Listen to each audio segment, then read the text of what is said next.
अस्सलाम वालेकुम students, hope you all are fine. आपने तशरीह को अच्छे से नोट डाउन कर लिया होगा। आज मैं आपको मिन्नत की बरकत की एक्सरसाइज करवाऊंगी एंड जो शायर हैं ख्वाजा अल्ताफ़ हुसैन अली, उनका इंट्रोडक्शन देख लिया। हमेशा की तरह आपने इनकी जो डेट है वो अच्छे से याद कर लेनी है।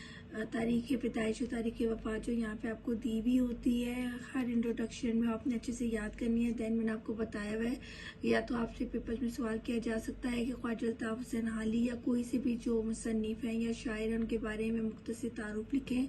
तो आप ये जो लाइन्स हमने टिक की हुई हैं इनको मुख्तसर करके आप इंट्रोडक्शन मतलब तारुफ दे सकते हो। सेकेंडली ये कि आपसे इनके बारे में MCQs भी पूछे जा सकते हैं। ख्वाजा अल्ताफ़ हुसैन नाम और हाली तखल्लुस करते थे। आप पानीपत हरियाणा इंडिया के एक मोअज़्ज़िज़ घराने में पैदा हुए। इनके वालिद गिरामी का नाम ख्वाजा इज़्ज़त बख्श था जो हाफ़िज़ कुरान थे।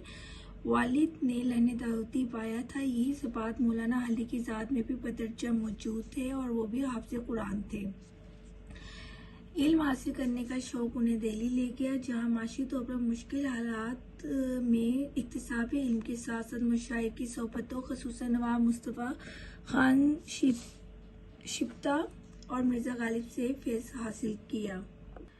मौलाना अली 1857 के जंग आज़ादी के ज़माने में कुछ अरसे बाद लाहौर आके और गवर्नमेंट बुक डिपो में मुलाजमत तैयार कर लिया और यहीं रहकर मौलाना मुअज़्ज़ज़ हुसैन आज़ाद के साथ गज़ल की बजाय नज़में लिखने की बुनियाद डाली और अपनी 4 तवील नज़में पुरखारुद, नशात उम्मीद, खूब वतन और मनाज़िर रहम इंसाफ अंजुमन पंजाब लाहौर के प्लेटफॉर्म से पेश की।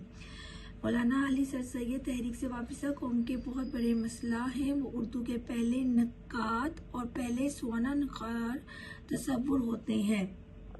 वो फ़न शेर और नक्ते शेर दोनों में साहिब नज़र थे।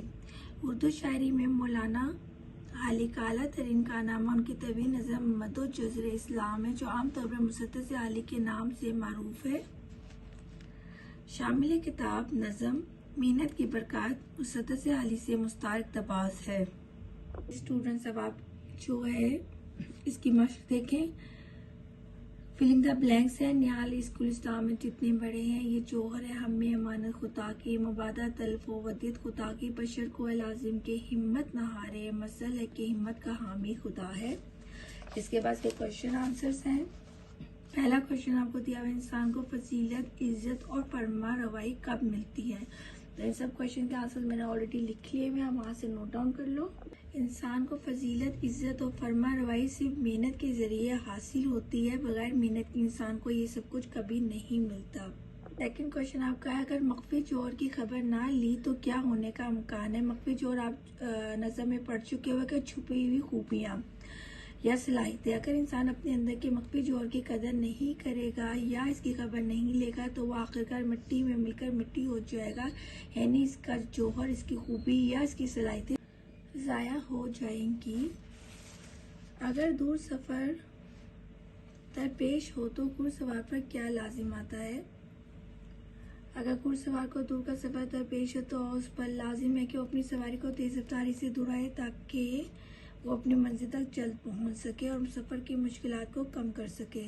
बशर मतलब इंसान के लिए सबसे बड़ा सहारा किसका है? बशर के लिए सबसे बड़ा सहारा अल्लाह ताला की मदद और तवक्कुल मतलब भरोसा है।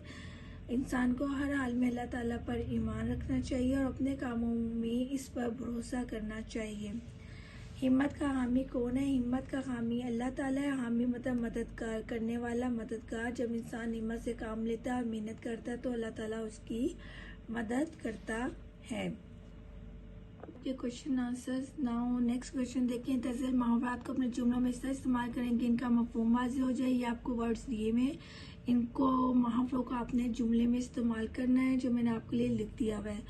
इसके बाद आपको दुरुस्त तलफ़ुज़ अराब लगा कर वाज़ेह करने हैं। तो यह मशक्क़त, वदीयत, मबादा, तलफ़, हिम्मत और दरमा। ठीक है। मुहावरात के जुमले जो है स्टूडेंट्स वो आप यहाँ से देखकर राइट कर लो। पहला है खबर लेना। हादसे का सुनकर अली फौरन अपने दोस्त की खबर लेने पहुँच गया। मिट्टी हो जाना, वो शर्मिंदगी से ऐसे मिट्टी हो गया जैसे वहाँ मौजूद ही ना हो। हाथ आना, इतने दिनों की मेहनत के बाद आखिरकार कामयाबी आ ही गई। जोर आजमाना, मुखालिफ टीम ने खेल में बहुत जोर आजमाया मगर जीत हमारी हुई। हिम्मत हारना, मुश्किल हालात के बावजूद उसने कभी हिम्मत नहीं हारी। नेक्स्ट आपका है सामान करना। सैरो तफरी के लिए निकलने से पहले उन्होंने तमाम ज़रूरी सामान कर लिया। दाएं बाएं झांकना, जब अली की चोरी पकड़ी गई तो वो दाएं बाएं झांकने लगा। उसके बाद स्टूडेंट्स आपको ये टॉपिक दिया हुआ है जो मायनी अल्फाज। इसका मतलब होता है एक ही वर्ड के दो डिफरेंट मीनिंग्स होना।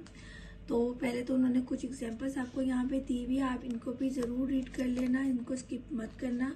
और साथ में उन्होंने आपको कुछ वर्ड्स दिए हुए हैं जिनके आपने खुद से दो दो मायने लिखने हैं। जैसे जस्ट है तो इसका दो मीनिंग बनते हैं, तो वो मैं आपके लिए राइट कर चुकी हूँ, आप वहाँ से नोट डाउन कर लेना और इसकी रीडिंग लाजमी कर लेना। आप इसको इस तरीके से राइट करना है, अल्फाज लिखना है, फिर इसका पहला मायने और फिर उसका दूसरा मायने लिखना है। तो जिस वर्ड है इसका पहला मीनिंग है छलांग और दूसरा एक थाती आंसर। गरीब फकीर या मोहताज को बोलते हैं, या कहते नहीं बहुत अजीब व गरीब है, तो ये अजीब वर्ड के लिए भी गरीब इस्तेमाल होता है। कल, आने वाला या गुजरा हुआ दिन या मशीन का पुर्जा। मांग, हिस्सा या तलब, बालों की तकसीम की लकीर, वो जो हम मांग नहीं बनाते हैं अपने बालों में तो उसको बोलते हैं। लहर, पानी की मौज या जज्बाती कैफियत में भी लहर बोला जाता है। संग, पत्थर को बोलते हैं या साथ को बोलते हैं। कफ, झाग या हथेली। लगन, बर्तन या शौक। माल्टा, फल, एक जजीरे का नाम। महल, बड़ी इमारत या मौका या सबब। इसके बाद स्टूडेंट्स आपने पेज नंबर 101 ओपन करना है, उसमें आपको 12 दी हुई है जिसको आपने अच्छे से रीड करना है और देन गिवन क्वेश्चंस के आंसर जो है वो आपने इसी में से फाइंड करने हैं। मैंने निशान लगा दिया हुआ है। पहला जो है जानवरों का तहफ़्फ़ुज़ हमारे माहौल के लिए क्यों ज़रूरी है, तो यहाँ से लेकर यहाँ तक मैंने इसको मार्क कर दिया है। जानवरों का तहफ़्फ़ुज़ हमारे माहौलियाती निज़ाम की बका और तनों के लिए इंतहाई ज़रूरी है। सेकंड है वो कौन सी इंसानी सरगर्मी है जो जानवरों को ख़तरे से दो चार कर सकती है, तो वो सरगर्मी है जंगलात की कटाई, गैर कानूनी शिकार और माहौलियाती आलूदगी। उसके बाद थर्ड है जानवरों की नायाब अनवा अक़साम को किस तरह बचाया जा सकता है, तो इसका आंसर यहाँ से नोट डाउन करें। इनके लिए महफूज मकामात और कवानीन को मजबूत बनाना पड़ेगा ताकि वो कुदरती माहौल में साधना जिंदगी गुजार सकें। भारत का मौजू उन्वान तहरीर करें। जानवरों का तहफ़्फ़ुज़ और माहौलियाती तवाज़ुन। अगर आपको कोई और भी समझ में आता है तो आप वो भी मौजू या उन्वान लिख सकते हो। तो स्टूडेंट ये थी आपकी एक्सरसाइज, और आपको समझ में आ गई होगी। आपने इसको अच्छे से याद करना है।